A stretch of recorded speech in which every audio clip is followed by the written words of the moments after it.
Muy buenos días. Primeramente, pues quiero agradecer a los organizadores de esta capacitación la deferencia de invitarme a compartir con ustedes algunos de los puntos sobre la introducción a la Agenda 2030 en el ámbito subnacional. Desde luego que mucho de lo que yo pueda decir, ustedes ya lo saben, porque ustedes han sido o los autores o los actores de todo este proceso. Voy a tomar como parte de referencia, obviamente, el documento de la Agenda 2030, que es la resolución de la Asamblea General número 1 del 70º periodo de sesiones. Ese sería mi punto de partida, luego me voy para atrás y luego me voy a lo que ha acontecido después de su adopción en septiembre del 2015. El parágrafo 21 de dicho documento, ¿verdad?, nos establece el reconocimiento de la importancia que para el desarrollo sostenible tienen las dimensiones regionales y subregionales, la integración económica regional y la interconectividad. Y ahí nos señala, y si quiero hacer más énfasis, los marcos regionales y subregionales pueden hacer que sea más fácil traducir efectivamente las políticas de desarrollo sostenible concretas a nivel nacional. O sea, ahí queda muy claro, la Agenda 2030 nos está diciendo, tenemos que involucrar a los actores subnacionales. En tanto, el parágrafo 45 también reconoce a los diversos actores, que además de los gobiernos nacionales, deben desempeñar ese papel fundamental en la ejecución y en la implementación de los compromisos acordados en dicha agenda. Así se refiere a los parlamentos, a los gobiernos, a las instituciones públicas, aquellas que colaborarán estrechamente en la implementación de todas estas políticas, ¿verdad? Pero dice con las autoridades regionales y locales, así como con las instituciones subregionales. También hace mención, ¿verdad?, y esto lo puse aparte porque lo importante quedó en la otra diapositiva, a instituciones internacionales, a la comunidad académica, a las organizaciones filantrópicas, a los grupos de voluntarios y a otras instancias. O sea, también nos incluyó a nosotros los académicos como actores, aunque debo reconocerlo aquí frente a ustedes, pues la parte académica es más fácil, ¿verdad?, porque es más crítica, porque no estamos nosotros en el terreno de campo y a veces se nos hace, ¿verdad?, muy fácil. ¿Y por qué no hicieron esto? Pues porque no teníamos presupuesto, ¿verdad?, por ese pequeño detalle, ¿no? Entonces, ¿verdad?, me voy hacia atrás. En la década de los 80, ¿verdad?, cuando el grupo que lideró la señora Gro Harlem Brundtland, ¿verdad?, nos da a conocer aquel famoso documento Nuestro Futuro Común y acuña el concepto de desarrollo sostenible, empieza entonces todo una revolución en este ámbito que va a desembocar precisamente en la cumbre de Río de Janeiro de 1992, ¿verdad?, que se llamaba precisamente la Cumbre de Medio Ambiente y Desarrollo. Y ya desde ahí se emitieron varios instrumentos jurídicos, pero el que a nosotros nos interesa en este momento pues es la Agenda 21 o Programa 21, como también se le señaló. Y ahí ya, desde entonces, el capítulo 28 nos decía que las autoridades locales, ¿verdad?, se ocupan de la creación, funcionamiento, mantenimiento de la infraestructura económica y social ecológica, que supervisan todos los procesos de planeación, que establecen las políticas y reglamentaciones ecológicas locales y que contribuyen a la ejecución de todas estas políticas ambientales en los planos nacionales y subnacional. Entonces, pone también esta pequeña frase que dice, en su carácter de autoridad más cercana al pueblo, que yo creo que eso es algo que tenemos que tener muy en cuenta todo el tiempo. Desempeñan una función importantísima en la educación y movilización del público en pro del desarrollo sostenible. Bien, qué bueno que se reconoció, pero una cosa es reconocer y otra cosa es involucrar, que esa cuestión no sucedió necesariamente. Se les dio el reconocimiento, se fijó muy claro que tenían que ser actores, pero no en todos los casos, ¿verdad?, se les incorporó de una forma ejecutiva, y eso lo podemos también señalar muy acentuadamente precisamente en la ejecución de lo que fueron los objetivos del desarrollo del milenio. Ahí, si bien los actores subnacionales intervinieron y jugaron un papel muy importante, tanto del lado de las Naciones Unidas, estuvieron muy conscientes de que no se les involucró en una medida adecuada. Pero aquí lo más importante es que también los actores subnacionales sintieron que no se estaban apropiando de lo que eran los objetivos del desarrollo del milenio y entonces comenzaron todo un activismo para no desempeñar ese mismo papel en la agenda post-2015. Entonces, ya desde el 2005, ¿verdad?, se empezaron a organizar a través de agrupaciones de organizaciones subnacionales en un movimiento que lideró el entonces alcalde de Estambul para que se les tomara en cuenta ya, sobre todo ya en el diseño de lo que sería la agenda post-2015. Eso llevó, ¿verdad?, a que precisamente en la reunión de Río más 20 en 2012, pues ya se señalara muy claro ahí en el documento que nosotros conocemos como el futuro que queremos, ¿verdad?, lo que se tenía que hacer, ¿verdad?, se reconocía, porque siempre se pone ahí, reconocemos el papel que han desempeñado los papeles subnacionales, pero sobre todo, ¿verdad?, la importancia de la función que pueden desempeñar estas autoridades y comunidades para llevar a efecto el desarrollo sostenible, en un periodo en el que todavía se llamaba la Agenda Post-2015, todavía no la bautizábamos como Agenda 2030, sino como todo el proceso que sería Post-2020.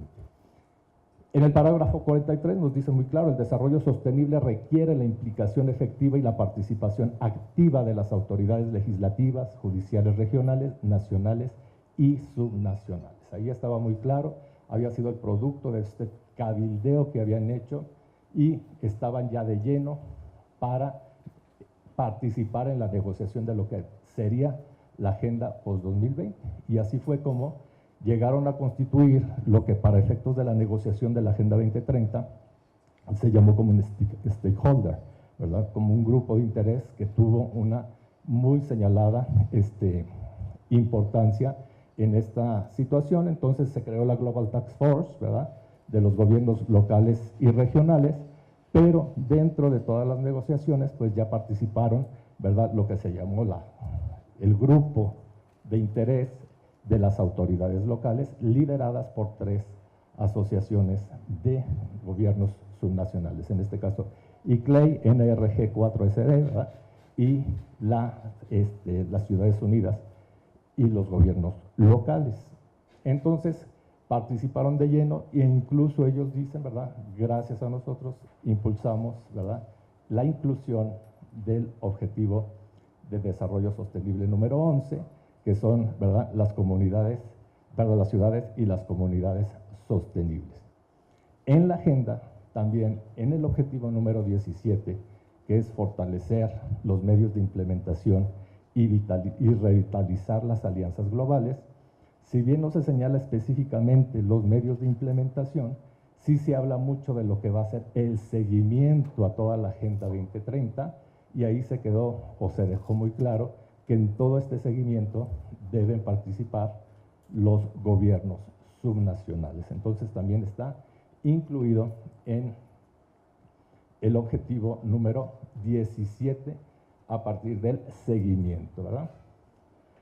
Dicen Naciones Unidas, ¿verdad?, que la implementación exitosa de los ODS dependerá no en pequeña parte de las autoridades locales, ¿verdad? Así como se reconoció que es el vínculo más cercano al pueblo, pues también se tiene que reconocer que la gran mayoría de los servicios, de la gran mayoría de los objetivos de los 17 y de las 169 tareas, involucran en mayor o en menor medida a las autoridades subnacionales. Claro, esto depende obviamente de su ubicación geográfica, de su grado de desarrollo, de todas las cuestiones que se puedan en este momento señalar, pero todos tienen un papel crítico, ¿verdad?, en la implementación, ¿verdad?, sin dejar de lado la responsabilidad primordial que tiene y sigue residiendo en los gobiernos nacionales. Esto no quiere decir, no quiero subestimar el papel de los gobiernos locales, sino, ¿verdad?, hacerle y dejarle muy claro a la autoridad nacional que tiene que llevar todo un trabajo de seguimiento, de orientación a los gobiernos locales para que se puedan cumplimentar, que se puedan implementar los objetivos, ¿verdad?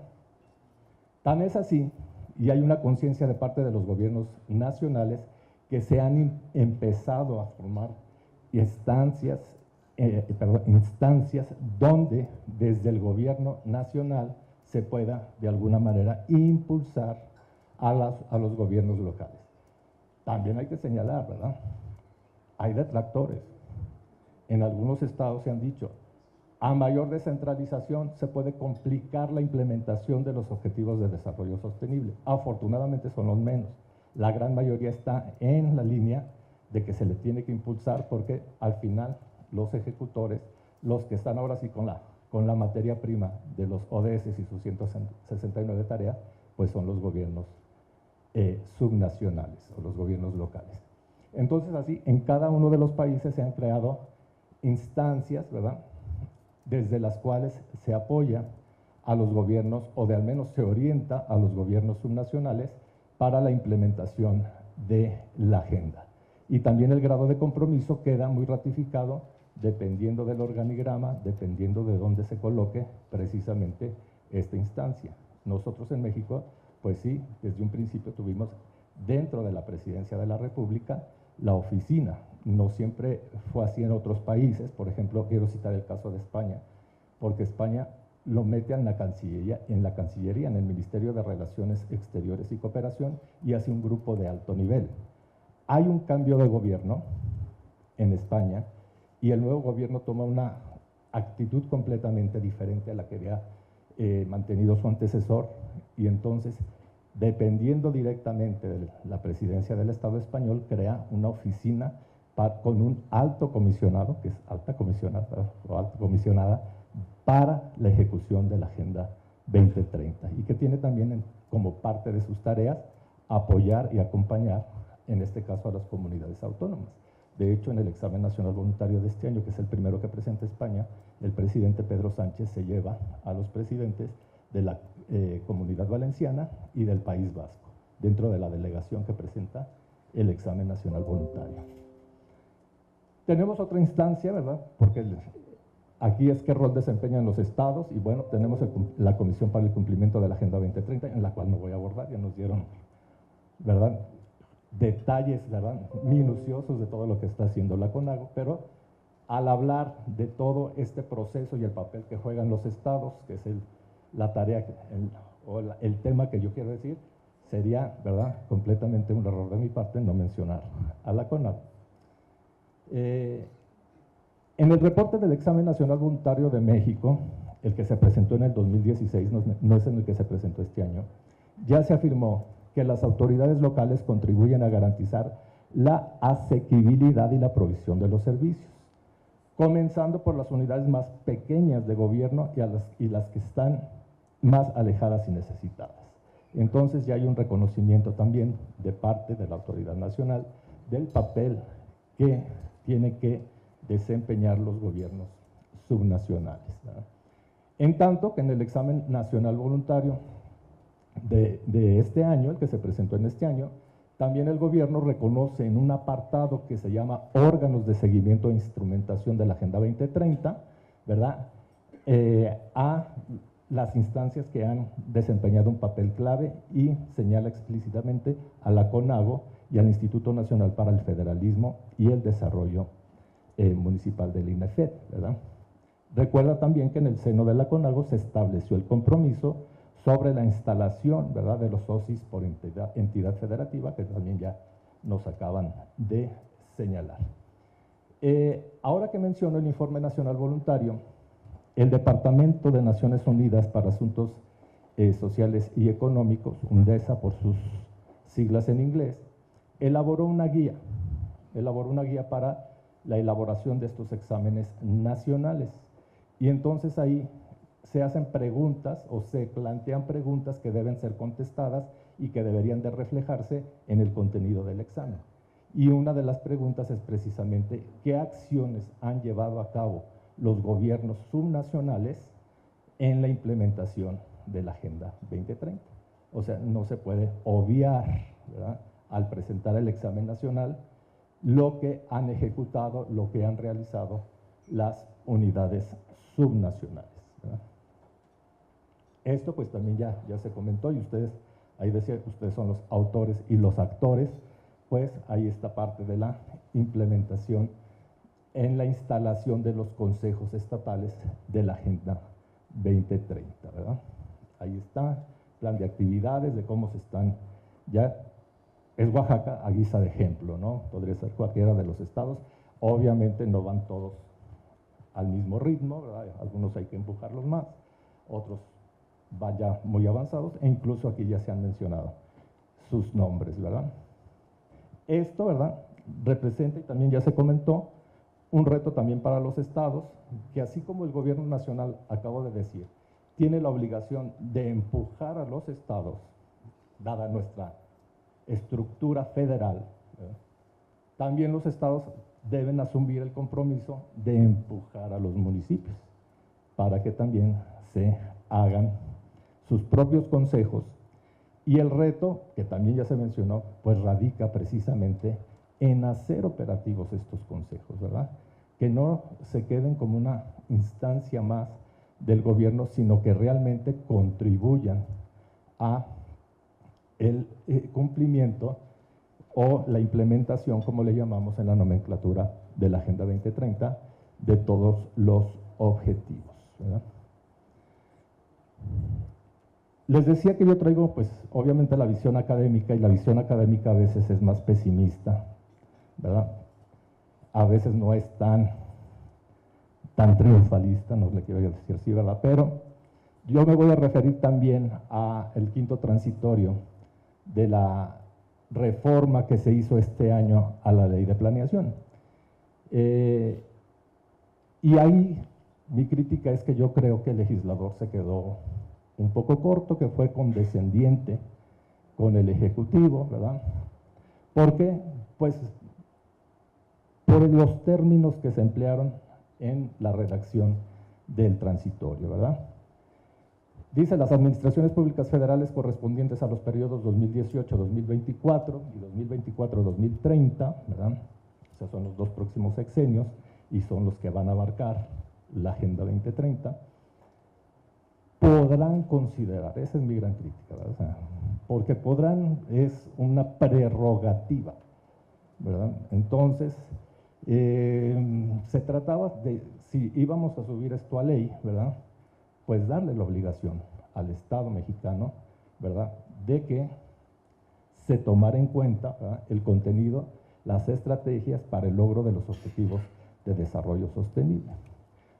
Yo creo que todos estamos optimistas, y aquí ya también se señaló, ¿verdad?, con la metáfora del barco, ¿verdad?, que algunos se bajarán y otros se subirán, pero el barco seguirá navegando, pero hubiera sido más prudente decir, el barco tiene que navegar, ¿verdad? No ponerle el barco, si puede, navegará, ¿verdad? Entonces yo creo que ahí se nos quedó corto el legislador, sin embargo está, y eso es un gran, o sea, que no estuviera, eso sí sería también ya más lamentable que no tenerlo, porque de alguna manera, ¿verdad?, el simple hecho de que esté, pues ya conmina a las autoridades que presidan estos dos periodos sexenales a tener que tomar en cuenta lo que señala precisamente el transitorio.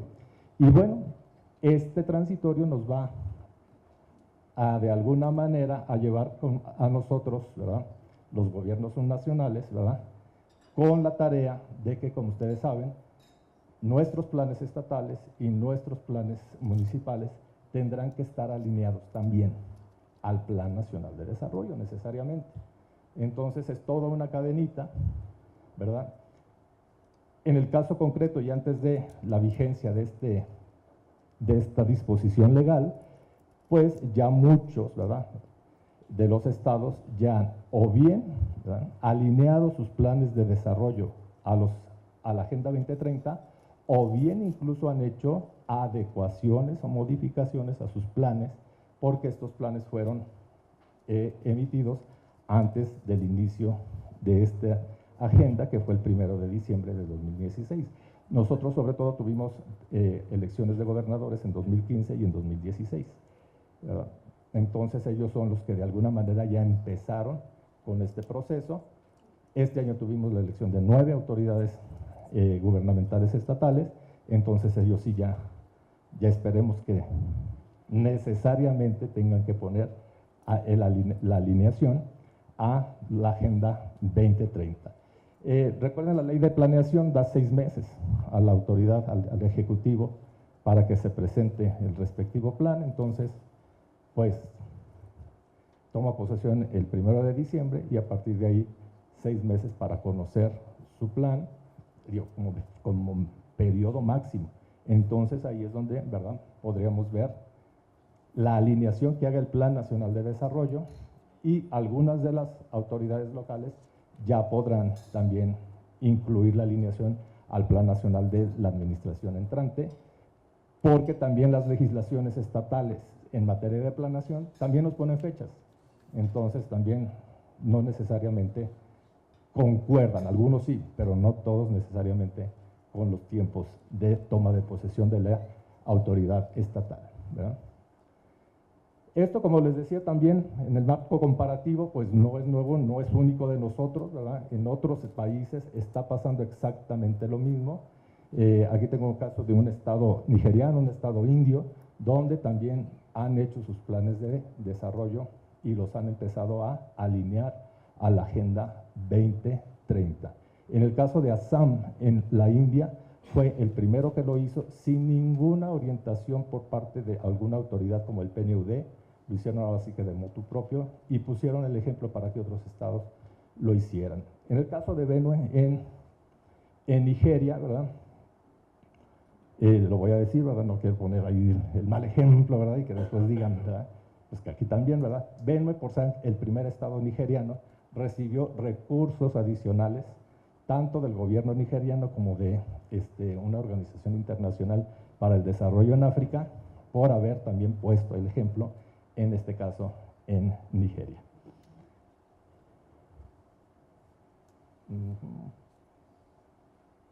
Sí. Bueno, no sigue, pero bueno, para terminar, quiero sí plantear el caso de lo que representa la importancia de las autoridades subnacionales, y lo tenemos en el caso de nuestros vecinos del norte, Estados Unidos, ¿verdad?, donde efectivamente la administración federal, le vamos a llamar así, el gobierno central, el gobierno que preside el señor Donald Trump, y un poco el que había su antecesor, también no sale limpio del todo, ¿verdad?, pero no necesariamente se han comprometido con los compromisos internacionales. Incluso, como ustedes saben, en el caso del Acuerdo de París sobre el cambio climático, pues una de las primeras acciones de la administración Trump fue retirarse del mismo. Y sin embargo, aquí es donde cobra relevancia los gobiernos subnacionales. Varios gobernadores, ¿verdad?, han asistido a la conferencia de las partes, ¿verdad?, digamos sin tener la representación institucional, pero sí mandando un mensaje muy claro de que la autoridad subnacional, la autoridad local puede empujar los temas independientemente de la posición que tome la administración federal, ¿verdad? Otro ejemplo, ¿verdad?, lo tenemos ahí. De hecho, algunos gobernadores ya crearon una alianza para el cambio climático dentro de los Estados Unidos para hacer precisamente contrapeso a la ausencia que ha señalado la administración federal. Y otro ejemplo que es muy claro, ¿verdad?, pues es que la ciudad de Nueva York este año presentó su examen local voluntario. O sea, también poniéndole el ejemplo a su gobierno federal, ¿verdad? En este caso ni siquiera un estado, me bajo un poco más, es una autoridad municipal la que presenta de forma voluntaria su examen. Recuerden, en la Agenda 2030 quedó señalado la figura de examen nacional voluntario. Entonces, para Naciones Unidas lo importante, digamos, o el tema en el cual se circunscribe es a nivel nacional, con la participación y con los insumos que le puedan proporcionar las autoridades subnacionales. Pero bueno, esto es más que significativo, ¿verdad? Es para enviarle el mensaje no solo al señor Trump, ¿verdad?, sino a otros estados que también siguen renuentes a presentar su examen, que como su nombre lo dice, pues es voluntario, ¿verdad? Togo, por ejemplo, Togo lo ha presentado a los 3 años, ¿verdad? Ya no lo presenta en el 2019 porque ya se cerraron las inscripciones para el 2019, ¿verdad? Bueno, termino diciendo, y es una verdad sabida por todos, ¿verdad?, que la consecución de los 17 ODS y las 169 metas de la Agenda 2030 es una tarea que involucra a diversos actores, ¿verdad?, para poder ser alcanzados tanto en el nivel global, nacional, como subnacional, ¿verdad? Y en este caso, como señala, ¿verdad?, la unión, ¿verdad?, de los gobiernos locales dice: los gobiernos subnacionales no deben ser vistos, ¿verdad?, como meros implementadores de la agenda, sino también como copartícipes del diseño de las políticas que conlleven precisamente a la implementación de los 17 Objetivos de Desarrollo Sostenible, sus 169 tareas y todos los indicadores que le corresponden, ¿verdad? Bueno, me ha comido el tiempo, pero les agradezco mucho su atención.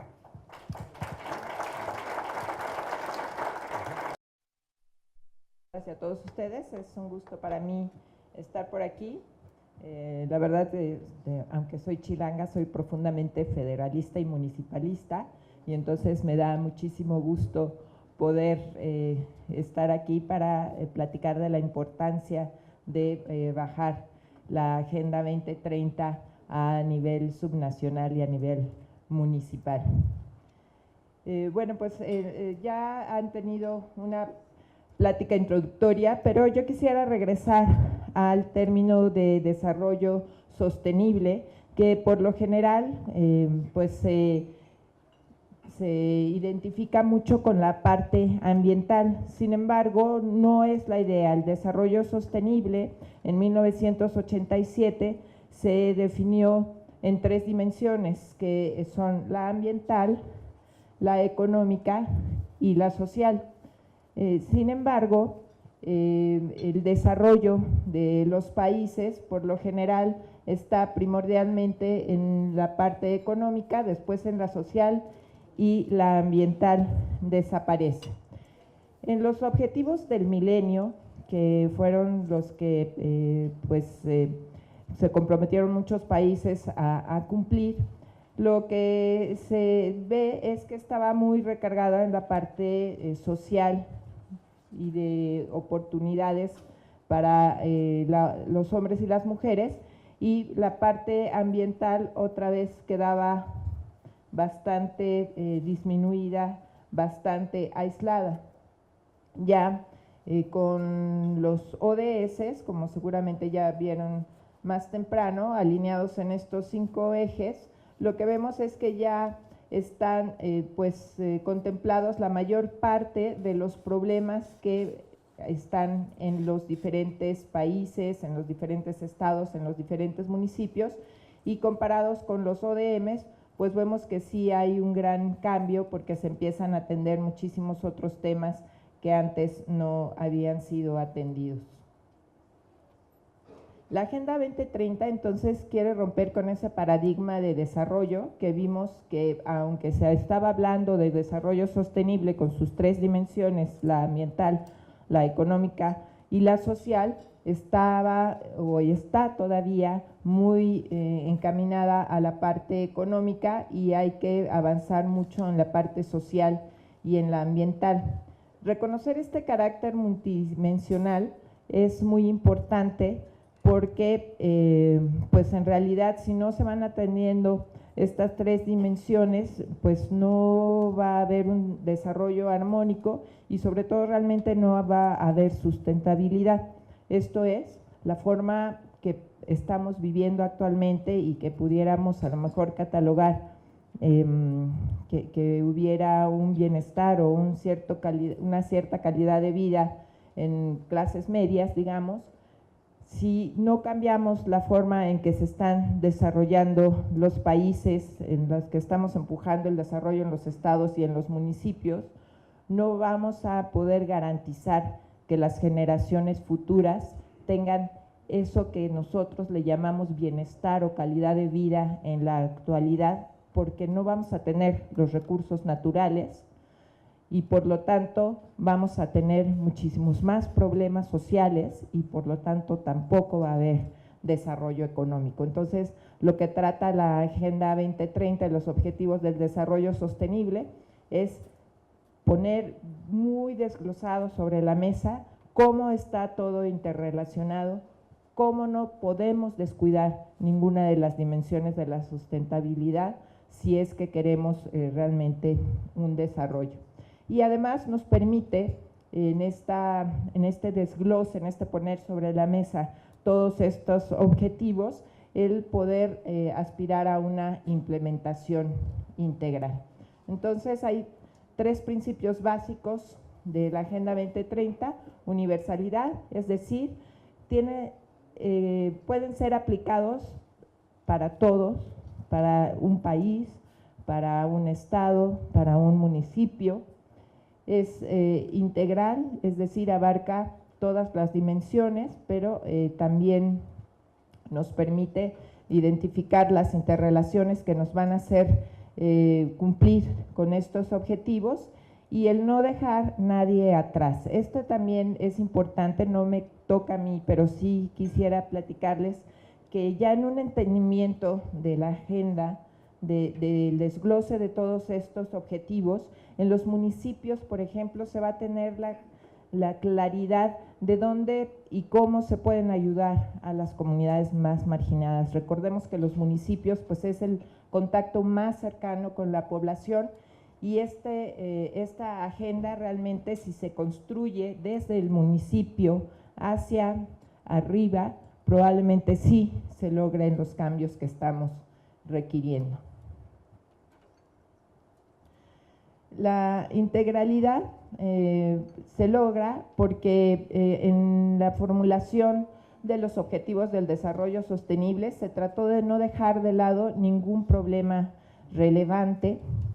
También pueden estos objetivos ser tan generales o tan detallados según se requiera, es decir, vamos a poder adaptar a cada una de las realidades estatales o municipales estos objetivos y entonces habrá unos a los que iremos a mayor detalle y otros se queden en la parte general y también dependiendo de las facultades que se tengan.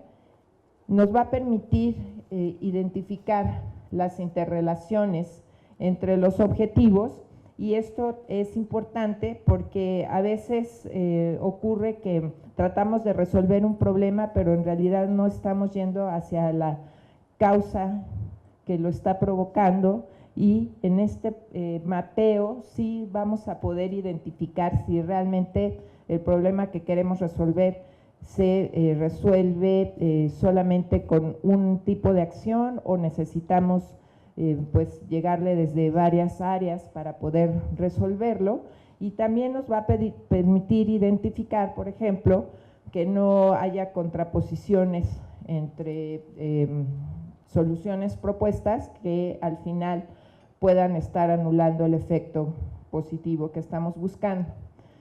Y por eso también decimos que ayuda a encontrar soluciones integrales.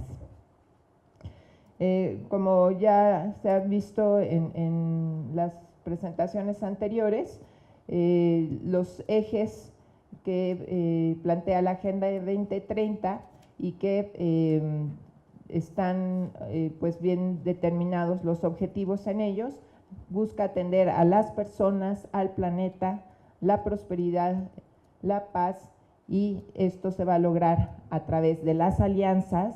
Aquí a lo mejor sí estuve pensando, cabría otra P en español, sí, sería la participación de todas las partes, entonces aquí sí iría otra P, pero además yo le agregaría una sexta P, que es el presupuesto, porque si no tenemos el presupuesto para las acciones, pues tampoco vamos a realizar lo que estamos proponiendo.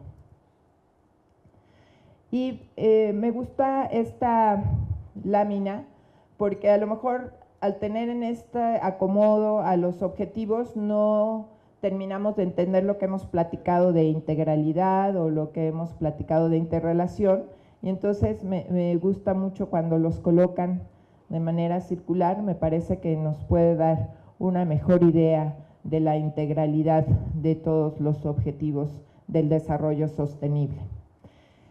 Las relaciones complejas entre los objetivos y las metas que se plantean existen, es una relación compleja. Realmente este esquema nos podría pues representar exactamente que a lo mejor los problemas de hambre pues sí se atacan desde la parte social, pero también desde la económica y también desde la ambiental, y así encontrando diversas relaciones entre los objetivos y las metas. Aquí tenía yo un hiperlink, pero me dicen que no tenemos acceso a internet, en donde pues de manera sencilla en un video, de todas formas esto se queda con ustedes y cuando tengan la presentación podrán acceder a este video, les va mostrando cómo haciendo barridos de las metas, de los objetivos, cómo poder identificar la relación que tiene con otros objetivos o con otras metas, de manera tal que suceda lo que les decía hace rato, que a lo mejor un problema que pensamos que solamente se soluciona desde una perspectiva, si lo atacamos desde varias perspectivas, podemos llegar realmente a la solución del mismo. Y esta es otra forma esquematizada en la que han presentado estas interrelaciones. Esta es, si mal no recuerdo, del Perú, en donde pues toman del objetivo 8, que es trabajo decente y crecimiento económico, la meta 7, y entonces van viendo en los otros objetivos de desarrollo sostenible con cuáles de sus metas se relaciona, y pues así los van mapeando, ¿no? Lo cual es interesante. En la guía para la elaboración de los planes estatales de desarrollo con base en los ODS, se habla de que una de las primeras cosas que se tiene que hacer es el diagnóstico. En la parte estatal debe haber muchas herramientas para elaborar este diagnóstico. En la parte municipal, el INAFED ha desarrollado una herramienta muy buena desde el primer sexenio de este siglo. Se llamaba Agenda desde lo local, ahora tiene un nombre distinto, pero tiene como las mismas bases para la elaboración de este diagnóstico, en la cual se busca esta multidimensionalidad de los problemas. Esta gráfica que encontré pues también ayuda a que podamos traducir ese tipo de herramientas y diagnósticos que hemos hecho a los ODS, para que estemos seguros que sí estamos alineando nuestro diagnóstico y después nuestra planeación a los objetivos del desarrollo sostenible, ¿no? Entonces, pues de manera muy sencilla aquí en este ejemplo, fueron viendo pues en cada estado o en cada municipio dónde estarían los problemas más graves. Aquí en el 13, que es acción por el clima, debe ser, por ejemplo, algún lugar costero, o donde pues no tienen, aquí a lo mejor algún estado no costero, pues tendría un 0 en pesca, pero sí les ayuda a hacer una lectura rápida de sus problemas, y obviamente los que estuvieran más hacia el 100%, pues son en aquellos en los que se tendrá que poner mucho mayor énfasis en la planeación de las acciones. De la misma manera, la planeación se puede mapear finalmente en un diagrama de este tipo, para lo mismo, para poder ver si lo que se está proponiendo está alineado a los objetivos del desarrollo sostenible. Y además, pues la planeación se tiene que hacer tomando en cuenta las competencias federales, estatales y municipales.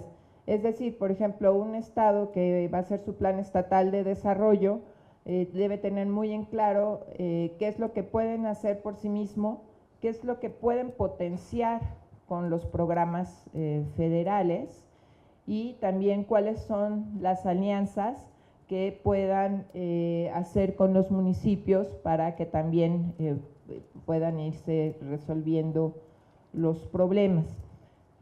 Me tocó hacer un documento para ver cuál sería la forma más fácil de poder transmitir a los estados y a los municipios la forma de hacer la alineación con los objetivos del desarrollo sostenible, y a mi entender hasta, digamos, esta parte pues no representa mayor dificultad.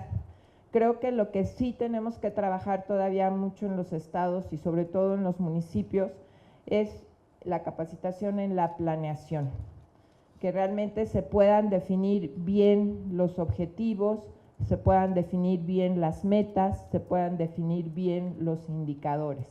En la medida en que se logre tener claridad en cuál es el objetivo que buscamos, cuáles son las metas, que las metas tienen que pues también ser alcanzadas en los tiempos que tenemos de disponibilidad de las administraciones, y sobre todo los indicadores que nos permitan dar seguimiento de que si lo que estamos haciendo realmente nos está pues llevando hacia la meta.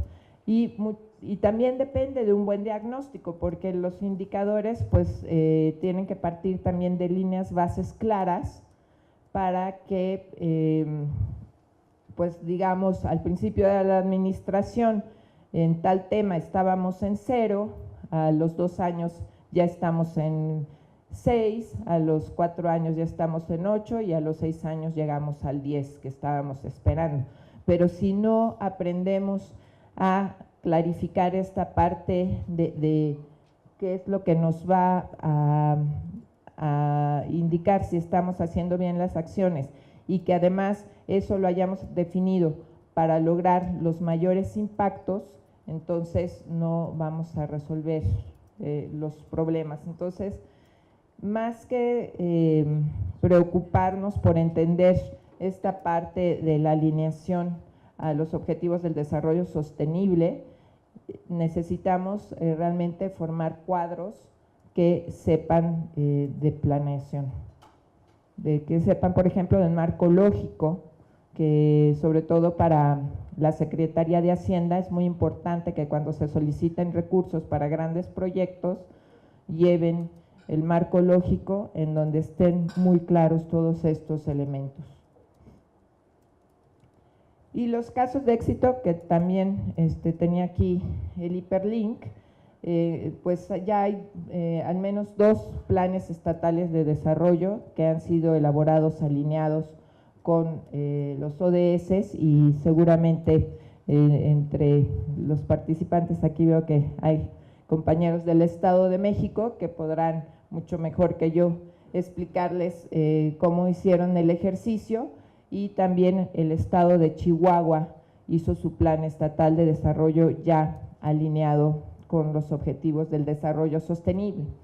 En municipios nos ha costado mucho más trabajo identificar quién hizo la planeación alineada, pero sí hemos encontrado municipios que cuando quieren reportar las acciones hechas en los años anteriores de su administración, ya están tratando de alinear esas acciones con los objetivos de desarrollo sostenible, y también es un buen ejercicio porque finalmente el presentar las acciones, los compromisos de los gobiernos en un solo lenguaje, lo que va a permitir es que haya también rendición de cuentas y transparencia para los ciudadanos, que sea muchísimo más fácil para ellos entender qué es lo que están haciendo los gobiernos, por un lado. Y también una de las grandes ventajas de la Agenda 2030 es que no es exclusiva para los gobiernos, también las empresas están adoptando la Agenda 2030, y entonces en ese sentido es que toma importancia el objetivo 17. Se está trabajando desde diversos sectores para la construcción de la alianza. También la sociedad civil puede hacer acciones alineadas a la Agenda 2030 y entonces sí vamos a ver cómo hay un trabajo entre todos para poder alcanzar estos objetivos que finalmente lo que se aspira es que mejore en general todas las condiciones para poder tener una calidad de vida, no solamente para los que estamos hoy, sino también para las generaciones futuras. Hasta ahí mi presentación. Muchas gracias.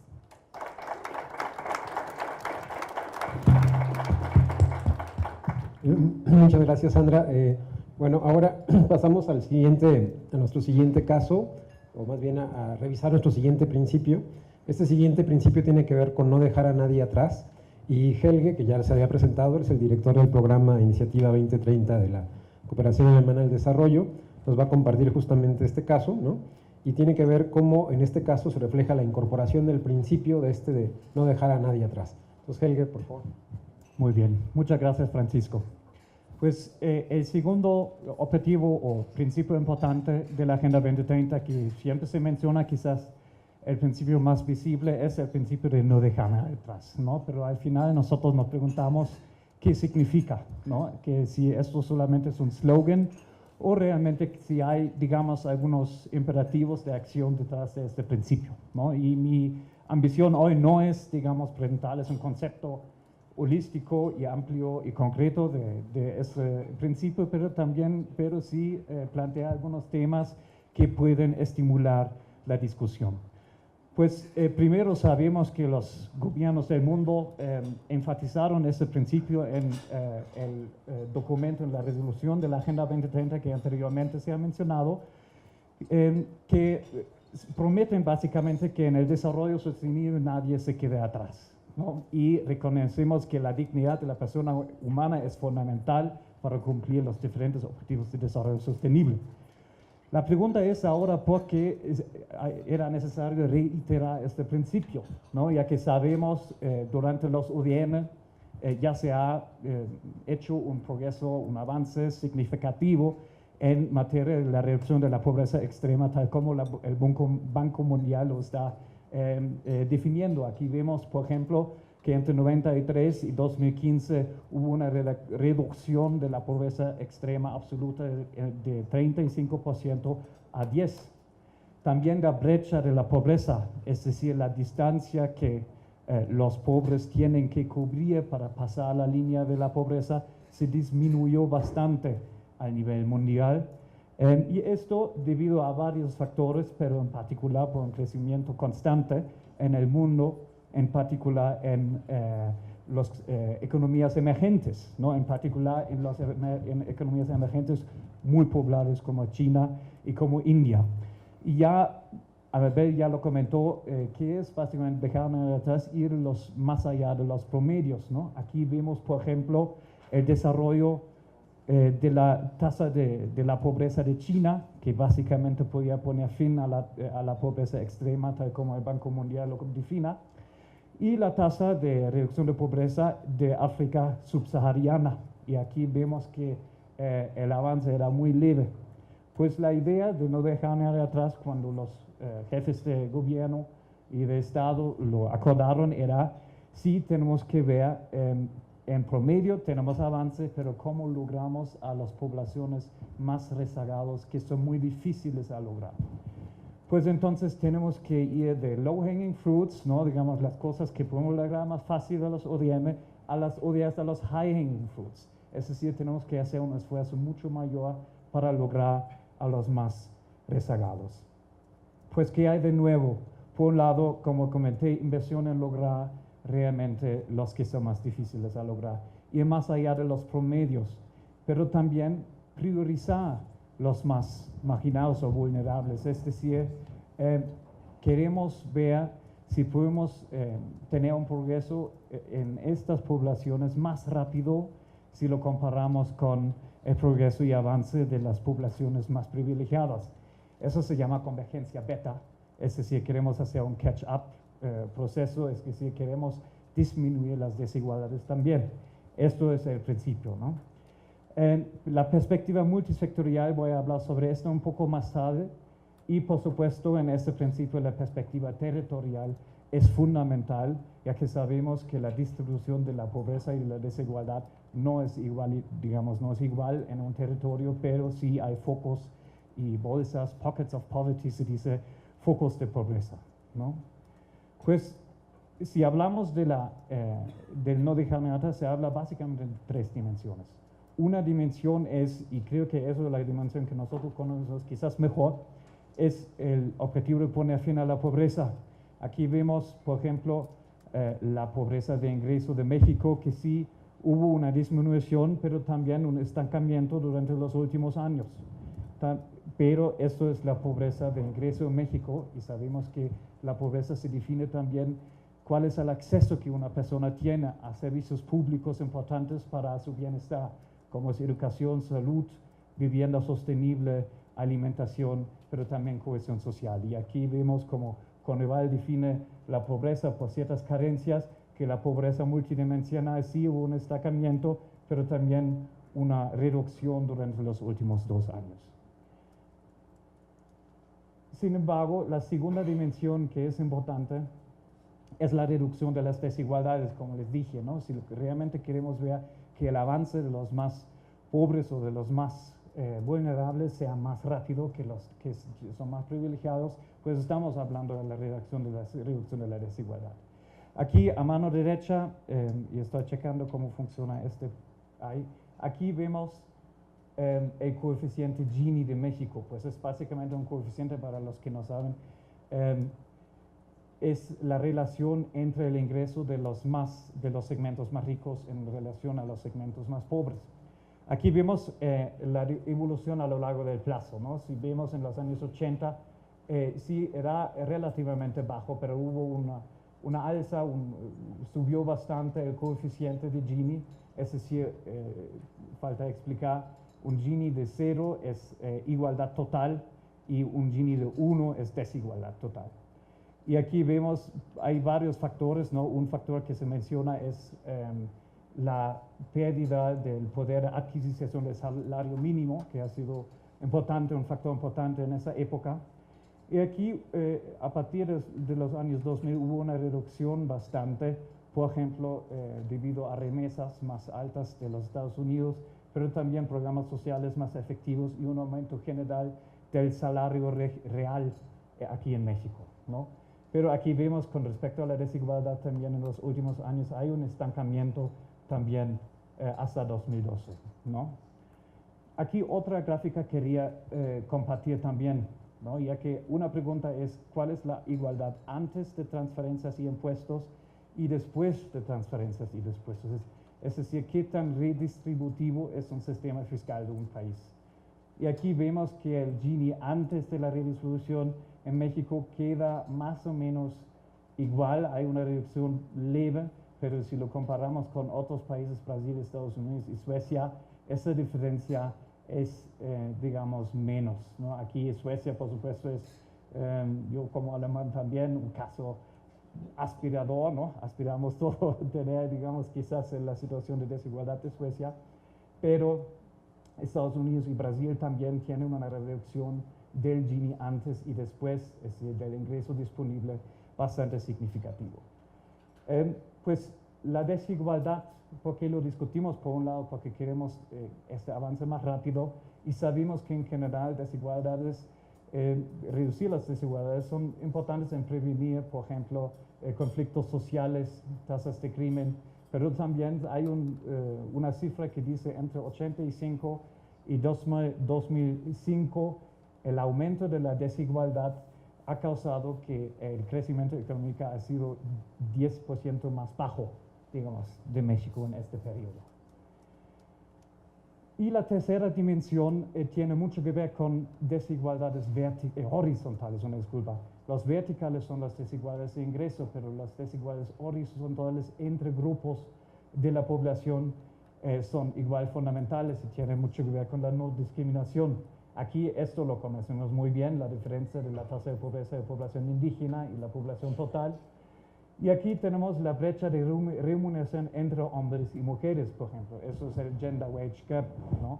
Que aquí vemos la evolución de la tasa de México en comparación con el promedio de OCDE y se ve que, bueno, eso es el empleo formal, que hay básicamente una coincidencia entre el promedio y entre la brecha de remuneración en México, pero una brecha de 20%, entre 15 y 20% es todavía un problema general, no solamente aquí, pero también en la OCDE y por supuesto también en Alemania. Pero si estamos hablando de la discriminación, no solamente estamos hablando de una privación o una situación, pero estamos hablando de una situación donde y cuando personas enfrentan múltiples discriminaciones o privaciones. Eso es un ejercicio del Colmex y de unas mujeres en México que contaron cuántas son las privaciones que sufren mujeres dependiendo de ciertas características, ¿no? Y aquí vemos que, bueno, privaciones los definieron de privaciones en materia de educación, salud, del mercado laboral y de varios otros factores. Y aquí vemos que, por ejemplo, una mujer indígena más pobre, rural, encuentra en promedio 5 privaciones en comparación, por ejemplo, con una mujer en grandes ciudades que en promedio enfrenta 2 privaciones y los más privilegiados en promedio 1.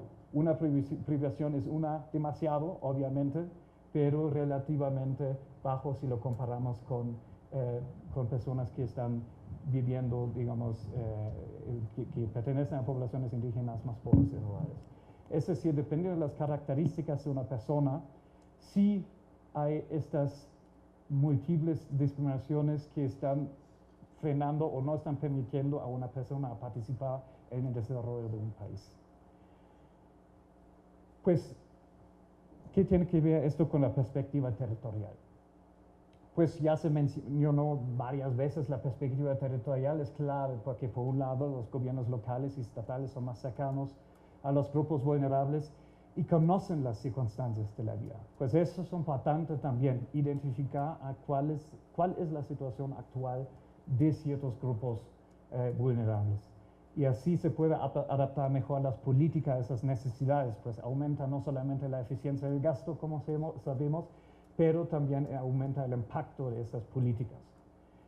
Pues entonces hay la posibilidad de llevar a cabo intervenciones más focalizadas y también el gobierno local y regional es un lugar importante para la participación ciudadana, ¿no? Ahí la ciudadanía tiene mayores, digamos, oportunidades para hacer incidencias reales en la vida cotidiana de las personas. Aquí creo que este mapa conoce la mayoría de ustedes. Esto es la distribución territorial de rezagos sociales, el índice de rezago social del Coneval, que coincide mucho con el índice o con la definición de la pobreza multidimensional. Solamente aquí vemos que la distribución de rezago social no es, digamos, igualitaria, pero hay una autocorrelación espacial, es decir, si estás en pobreza o no, depende de dónde vives, básicamente, ¿no? Y vemos que sí hay focos importantes de pobreza, como vemos aquí, pero también, por supuesto, ahí en el sur y en otros estados, ¿no? La desigualdad se ve un poco diferente. La distribución del coeficiente Gini en los municipios es más, digamos, igual distribuido, pero sí también hay diferencias regionales importantes en la desigualdad en los municipios. Y lo podemos ver mejor aquí. Aquí calculamos, se llama el Local Moran's Eye, que es básicamente el clustering de vecindades con baja y alta desigualdad y con bajos grados de rezago social y altos, ¿no? Son los hotspots y los cold spots de la desigualdad y del rezago social.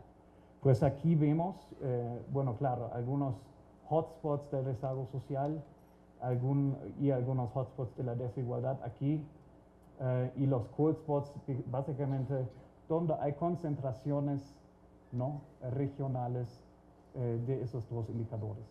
pues vemos que en desarrollo social hay una división fuerte norte-sur, pero con respecto a la desigualdad tenemos una división oeste-este. ¿Qué quiere decir esto? Eso quiere decir que por un lado la conclusión es, si estamos hablando de desarrollo social y de desigualdad, no exclusivamente es un problema de la federación o un desafío, no exclusivamente de los municipios, pero también del nivel estatal, ¿no? Ya que son regionales estos temas, ¿no? Como tercera dimensión, aquí tenemos el comparativo entre la población indígena y la pobreza con una correlación bastante alta, ¿no? Una correlación perfecta sería 1 y una correlación nula sería 0. Pues aquí vemos, y creo que esto lo conocemos también muy bien, que el tema, la dimensión 3, si estamos hablando de las desigualdades horizontales, es relevante también desde la perspectiva territorial. Pues entonces, si estamos hablando de la relevancia de esas diferencias para los estados y para los diferentes niveles, pues se puede hacer se puede compartir la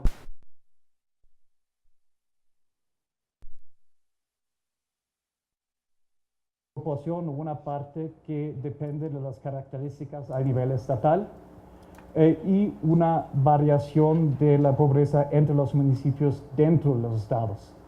Pues de qué manera pueden características comunes de los municipios a nivel estatal explicar la variación entre tasas de pobreza. Y aquí vemos, esa es la variación que no nos dice mucho en este momento, pero ahí vemos el ROE, que son 52% de la variación de la pobreza entre los municipios, se puede explicar a través de características de los estados. Pues es una variación entre los estados. Y lo mismo lo podemos hacer con la desigualdad. Ahí vemos 37% de variación que se puede explicar con características comunes entre los estados. Eso no es decir que el resto solamente es responsabilidad del municipio, ¿no? Eso aquí no estamos controlando para el nivel federal, porque eso estadísticamente no es posible, pero estos 62% que se puede explicar a nivel municipal y a nivel federal, ¿no? Pues como último punto quería mencionar el tema, la relación entre no recarnadas y la integralidad. Sandra ya comenté, integralidad es, digamos, un cambio de pensar las políticas públicas, ¿no? Si estamos no solamente pensando en un tema que es el desarrollo urbano, pero también pensamos en dimensiones, qué impacto tiene esto en el desarrollo, en la protección del medio ambiente y también en la reducción de la pobreza. Pues el NUV, ahora he platicado mucho sobre temas fiscales, de protección social y crecimiento económico, pero el reto va a ser cómo podemos también asegurar que el principio de no dejar atrás con esas dimensiones, reducción de desigualdades, de la pobreza y la no discriminación, también se refleje en algunas leyes que normalmente no son los primeros candidatos para abarcar el tema no dejar atrás, ¿no? Con un tema que es quizás lo más visible es el tema del cambio climático. Sabemos que los que sufren más de las consecuencias del cambio climático son los que no tienen las medidas para realmente aumentar su nivel de resiliencia. Pero también si estamos hablando de ciudades planeadas que excluyen personas en situación de discapacidad, esas personas no pueden participar en la vida económica, social y cultural, por ejemplo. O el simple hecho de la redacción, en qué idioma redactas una ley, también tiene impactos en si una persona puede realmente hacer valer sus derechos o no, ¿no? Pues son algunos ejemplos sencillos pero concretos de qué significa esa relación entre no dejar atrás y integralidad. Algunos puntos como última lámina de reflexión y debatir, y seguramente que son temas que también causan discusiones, pues a nivel nacional, ¿cuáles son las políticas o los temas que se debería discutir? Un tema es claro, identificar grupos vulnerables y la importancia de la desagregación de datos. Eso no mencioné hoy en esta presentación, ¿no? Pero por supuesto la desagregación de datos la hacemos para saber cómo van esos grupos vulnerables. Muchas veces quizás no la necesitamos. Una persona que cada día está viajando a sus municipios sabe exactamente, ¿no?, cuál es la situación. Un presidente municipal conoce justamente cómo van cómo es la situación económica, social, ambiental de sus ciudadanos, ¿no? Pues esto es más importante, identificar los grupos vulnerables, y por eso estamos hablando del tema de la desagregación de datos. Focalizar sí es importante, sabemos esto, que eso no es algo nuevo, pero sí, digamos, nos hace pensar un poco cómo realmente vamos con la focalización de nuestras intervenciones. La política fiscal progresiva, eso es un tema también que es importante si queremos lograr esa convergencia, el tema del salario mínimo, la transversalización y intersectorialidad y las instituciones incluyentes. Pues creo que esos son temas a nivel nacional que también son importantes para el nivel subnacional. Para el nivel subnacional, pues hemos identificado estos puntos. Pues por un lado ya se mencionó, claro, cómo se puede coadyuvar en potenciar el impacto de programas federales, pero también cómo se puede formular sus propias políticas adaptadas a esas necesidades que ustedes y los estados conocen mejor.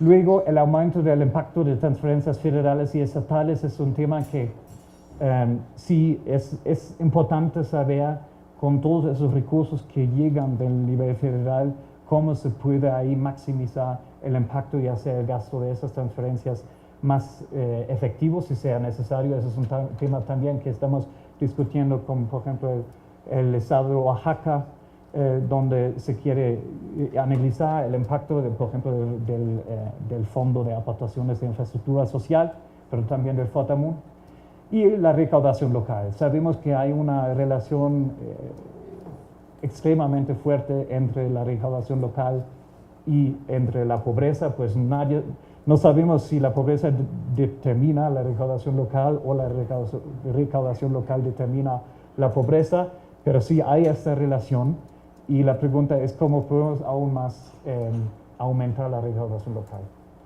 Pues mecanismos de igualación fiscal, eso es un tema que se está discutiendo bastante a nivel global, pues cómo se puede transferir fondos, recursos para el desarrollo sostenible de los estados más, digamos, con mayores ingresos, a los que quizás se encuentran en una situación más desventajada, ¿no? O cómo puede quizás la federación involucrarse y discutir un mecanismo de igualación fiscal vertical. Rendición de cuentas a nivel local, y un tema que no hemos discutido hasta el momento, la accesibilidad. Por supuesto sabemos, pues quizás el tema de no dejar nada atrás a nivel territorial es un tema de acceso, por ejemplo, a centros económicos o culturales, urbanas, suburbanas. Eso es un tema que ahora no hemos discutido, pero claro, ahí en la inversión en infraestructura, eso es un tema importante en particular para los niveles subnacionales. Esto solamente para iniciar un poco la reflexión, la discusión, y bueno, me alegra mucho en poder entrar en una discusión con ustedes, y quizás podemos profundizar algunos temas en las otras sesiones de la capacitación que van a seguir en el siguiente año. Muchas gracias por la atención. Muchas gracias. Buenas tardes ya. No, antes de pasar al tema que está aquí, y aprovechando el nexo con lo que estaba hablando Helge, un comercial. En breve vamos a poner en la página del laboratorio, que es ilabtech.mx, estamos calculando una serie de 2005 a la fecha trimestral de desigualdad para cada uno de los estados, y que lo vamos a actualizar cada trimestre, ¿no? Entonces, eso está a nivel estatal, es desigualdad del ingreso laboral, ¿no? Entonces, específicamente, es muy importante porque esa es la que nos da la retroalimentación sobre pues cuánto está ganando la gente, ¿no? Uno. Y dos, también vamos a publicar ahí la brecha salarial de género, ¿no? Entonces, para quien quiera verlo. Y la serie ahorita está al segundo trimestre de 2018, y en breve entra el tercer trimestre, ¿no? Entonces, si alguien quiere verla, ahí la traigo en la computadora también su estado, ¿no? Adelante. Bueno, voy a hablar de las sinergias multiactor para la transformación pública, pero en particular, o sea, hemos estado hablando de los objetivos, hemos estado hablando de metas, y la gran pregunta es, bueno, pues, ¿y de dónde sale el dinero? ¿No? Está muy bonito, ya sabemos, estamos alineando una serie de cosas, son muchas metas. Ya dijimos, en este estado me interesan estas, quiero acoplarme. Sobre todo, digo, algo que se ha comentado antes, pero hay una gran ruptura entre el gran diferenciador, aparte del número de metas, entre los objetivos de desarrollo del milenio y los objetivos de desarrollo sustentable, es que vengan desde lo local, ¿no? Entonces, la participación de los gobiernos subnacionales es mucho más importante para cumplir los ODS que los ODM, ¿no? Pero otra vez, bueno, ¿de dónde sale el dinero? No tenemos muchísimo tiempo, pero por favor pidan a la GIS mis datos y con mucho gusto podemos discutir después casos particulares. Voy a tocar de cierta forma superficial algunas cosas y quizá el instrumento que menos conocen voy a pasar un poco más de tiempo ahí, sobre todo porque nos puede ayudar a fondear algunos servicios, ¿no? Entonces, a ver, primero voy a hablar del reto, luego de mecanismos de cooperación multiactor y después el balance de estos mecanismos, ¿no? Cómo los visualizamos. Entonces, bueno, por un lado, los gobiernos tienen el reto de generar transformación pública, ¿no? Para atender de manera más efectiva las demandas ciudadanas, digo, en seguridad, en servicios sociales, educativos, en servicios públicos. Y bueno, qué herramientas utilizamos para innovar, pero también cómo potenciamos los recursos de las partes, ¿no? No solo la parte de la recaudación que tenemos, pero también otros actores que quieren tanto meter recurso de tiempo, de innovación, como recursos financieros privados que pueden potenciarse, ¿no? Entonces, a ver, esto creo que nos da los elementos del reto. Básicamente esto nos está diciendo que la recaudación no ha crecido en México, ¿no? Ha crecido ligeramente en los últimos años, ¿no? Hasta 2016, 2017 es un poco mayor, pero estamos por debajo de la mitad del resto de la OCDE. Esto no es nada nuevo para ustedes, esto es nada más para poner el escenario, pero por otra parte o sea, ¿cómo financiamos acciones que resuelvan problemas de forma eficaz, eficiente y sustentable? Pero la ciudadanía cada vez es más sofisticada en lo que pide. Entonces, la base fiscal es la misma, o sea, no crecen los recursos que tenemos para ejecutar, pero tenemos que hacer más cosas y tenemos que hacerlas mejor, ¿no? Entonces, eso quiere decir cómo lo hacemos, o traemos más de otro lado, o lo hacemos de forma eficiente, o corremos riesgos compartidos, cómo funcionamos, ¿no? Entonces, en ese sentido, ¿por qué no promovemos la articulación entre actores, ¿no? O sea, por un lado los contribuyentes pagamos para que nos resuelvan los problemas, ¿no? O sea, podemos entrar como ciudadanía, pero principalmente nuestro dinero es resuélveme el problema. Yo no sé si tú das el servicio, si lo contratas, pero tú resuélvemelo, ¿no? Ese es el fundamento detrás de quienes pagamos impuestos. Entonces, se lo damos al gobierno y los distintos gobiernos actúan en consecuencia, ¿no? Por otro lado, existe capital de riesgo, de escalamiento, de sostenimiento, que está ahí, ¿no? Que está dispuesto a cierto riesgo, que está dispuesto a cierto retorno, que está dispuesto a distintos escenarios, ¿no? Y quién está detrás de una emisión de deuda o de distintos escenarios, ¿no? Y por otro lado tenemos proveedores, ¿no? De distintas cosas, a veces desde grandes constructoras que entran a obras hasta pequeñas organizaciones que están innovando y que están pensando en los problemas sociales, muchas veces localizados, ¿no? A diferencia de muchas políticas federales que son iguales para todo el país, ¿no? Muchas acciones locales que trabajan con los gobiernos estatales, que trabajan con los gobiernos municipales, trabajan en problemas específicos, ¿no? Y en primera línea con la ciudadanía. Entonces, pero la cooperación entre estas tres partes no es obvia, ¿no? O sea, esta cooperación primero tiene que percibir un beneficio mutuo, pero aparte tiene que tener un objetivo común y tienen que entender que el problema que tú entiendes es el mismo que yo entiendo y lo queremos resolver de una forma común, ¿no?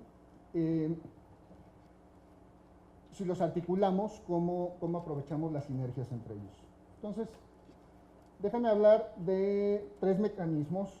Otra vez, son grandes pinceladas aquí, ¿no? Que van desde deuda etiquetada, ¿no? O sea, que puede servir para temas ambientales, educativos, sociales,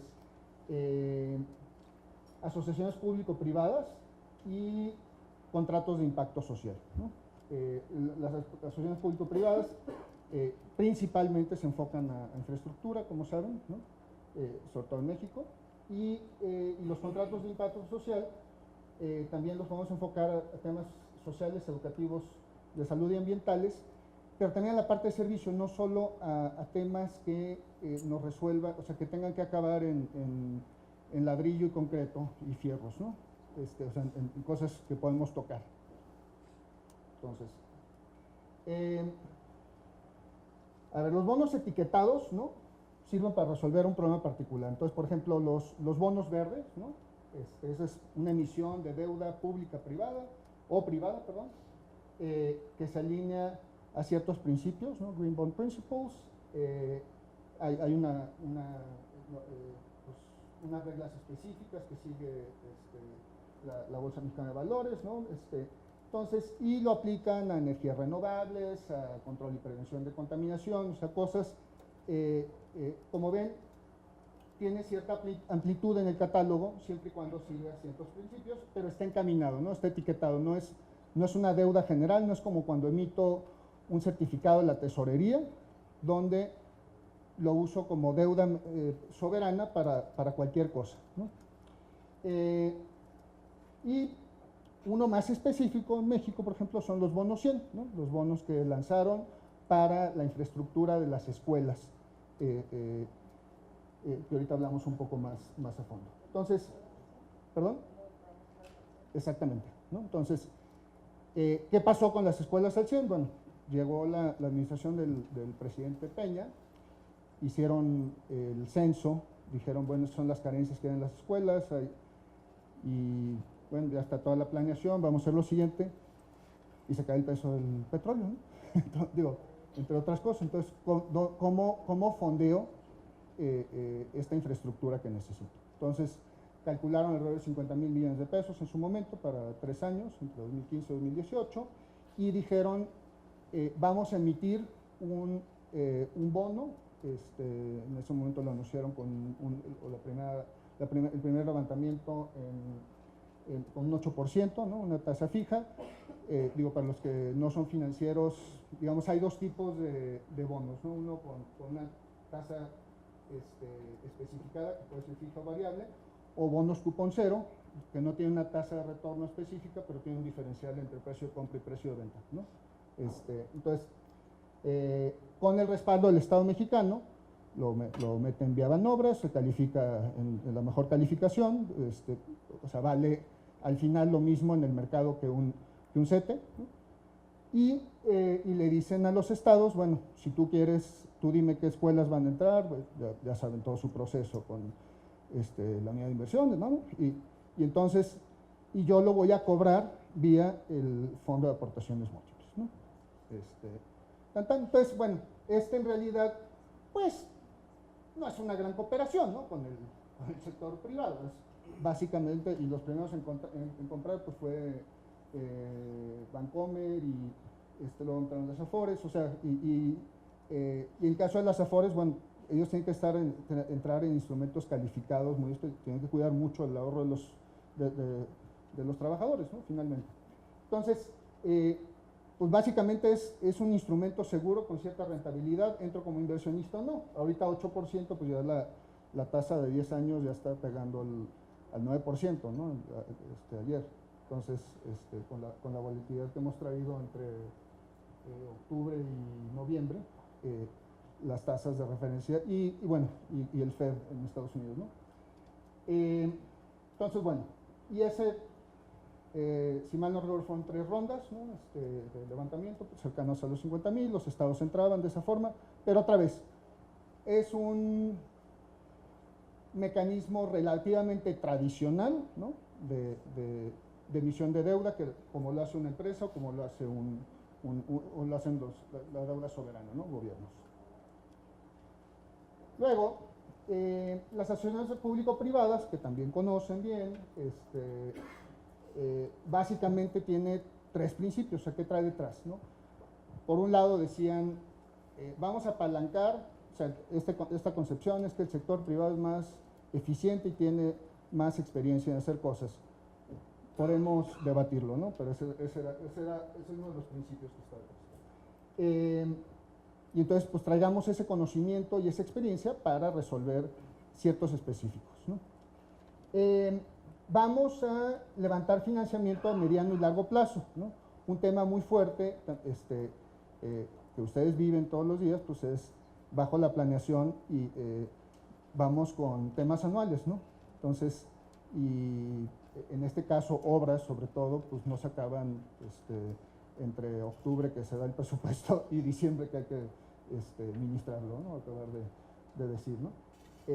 Entonces, esa parte es muy importante. Entonces, ¿cómo podemos hacer cosas de mediano plazo? Entonces, por ejemplo, la vida útil de un crédito específico de Banobras, para que vean el tema de infraestructura, es alrededor de 13 años, ¿no? O sea, tienen unos, pues a mayor tiempo, ¿no?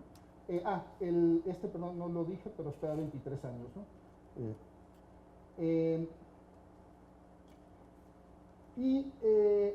Bueno, esto a principios de los 2000, ¿no? Empieza con las PPS, ya había habido en la década de los 90 otro tipo de ingresos, las PPS es un precedente y no hay una ley hasta 2012, ¿no? Que para quien la haya tocado no es sencilla, tiene muchos, y de ahí pues emana una serie de leyes estatales, ¿no? Muchas de ellas tampoco sencillas, pero operables, y se ha operado mucho dinero a través de esto. Entonces, esta es principalmente, el tercer principio es, empiezo a compartir, aquí sí comparto riesgos y posibles utilidades, ¿no? Con el sector privado. Entonces, aquí divido, o sea, aparte del financiamiento y de garantizar financiamiento de mediano plazo o de largo plazo, traigo el riesgo compartido, ¿no? Varía mucho según la parte contractual. Hay veces, ustedes han visto los contratos, a veces acaba de todos modos cargando mucho el paquete el sector público o de garantías detrás, ¿no? Entonces, pero bueno, pues han hecho muchas carreteras, hospitales y demás bajo este mecanismo. Pero otra vez, casi todo acaba en concreto, ¿no? Es en algo físico, en algo tangible que podemos tocar.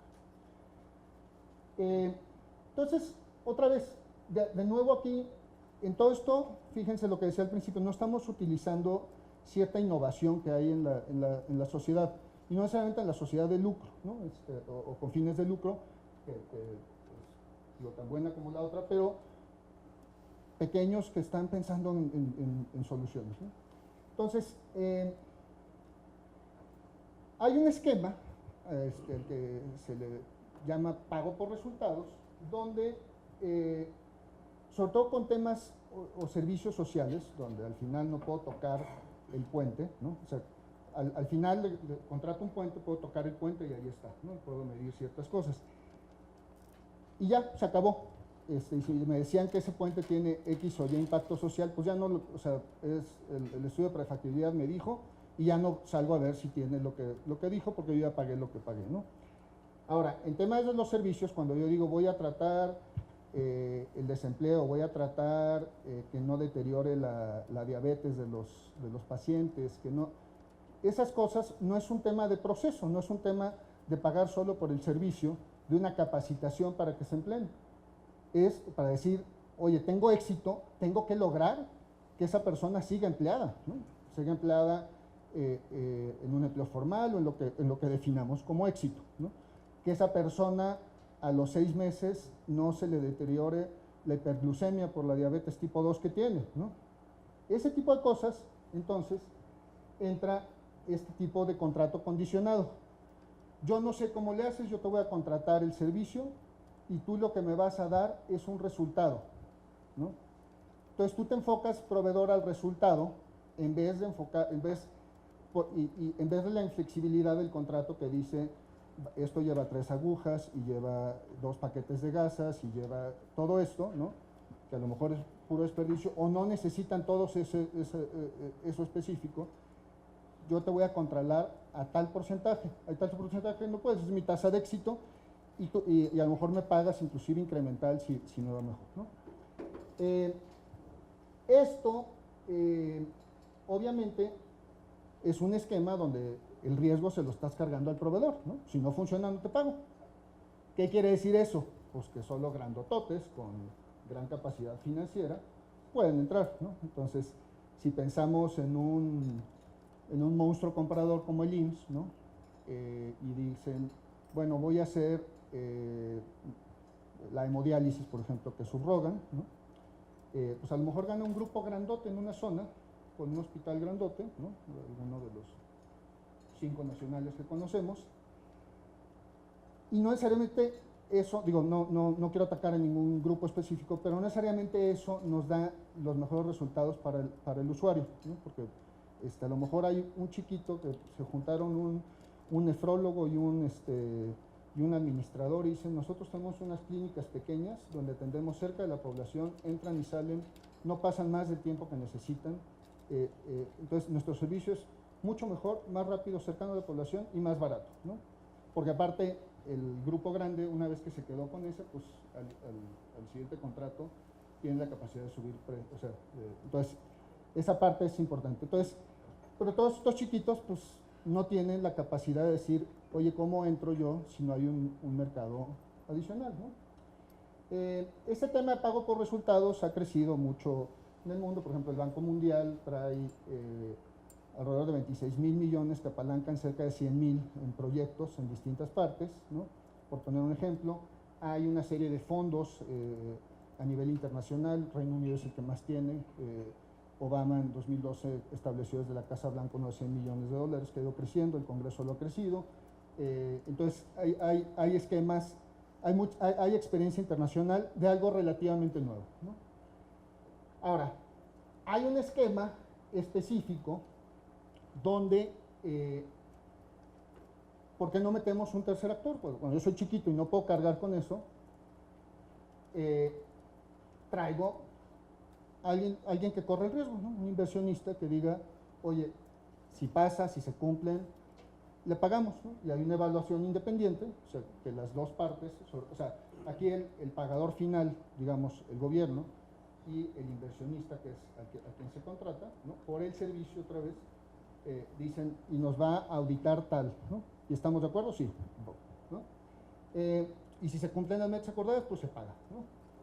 De estos tipos de contratos hay alrededor de 108 en el mundo, ¿no?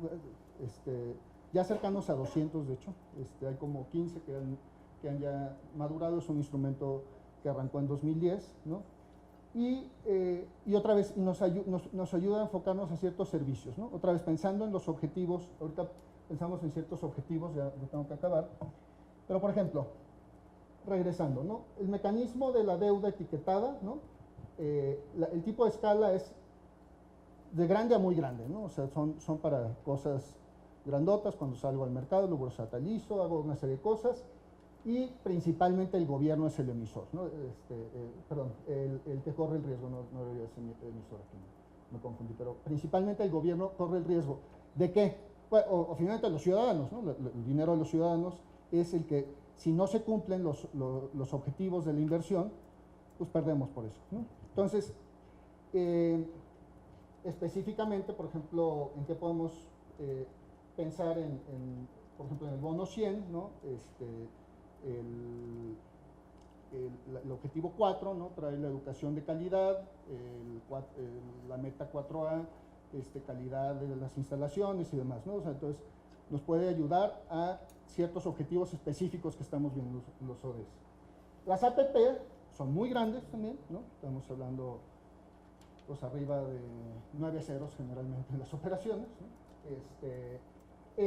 El riesgo es compartido, como decíamos, y depende mucho ese riesgo de las reglas contractuales, ¿no? Esto nos puede ayudar al objetivo 6, al objetivo 9, ¿no?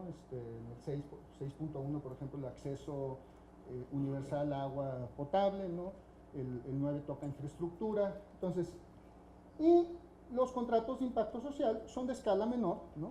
Es una forma de probar también cosas que pueden adoptarse después en política pública mayor, ¿no? Tienen que tener cierta escala futura también para que sean interesantes, pero de arranque son pequeños y medianos, y el riesgo principalmente lo corren inversionistas privados, ¿no? Pues este puede pegar un montón de indicadores, entre ellos, por ejemplo, hay mucha experiencia en temas de trabajo, ¿no? Entonces, el objetivo 8, ¿no? Mayor productividad, mejores empleos, empleos para jóvenes, las metas que están ahí nos puede ayudar. Creo que ya se me acabó el tiempo, entonces aquí lo dejo. Muchas gracias.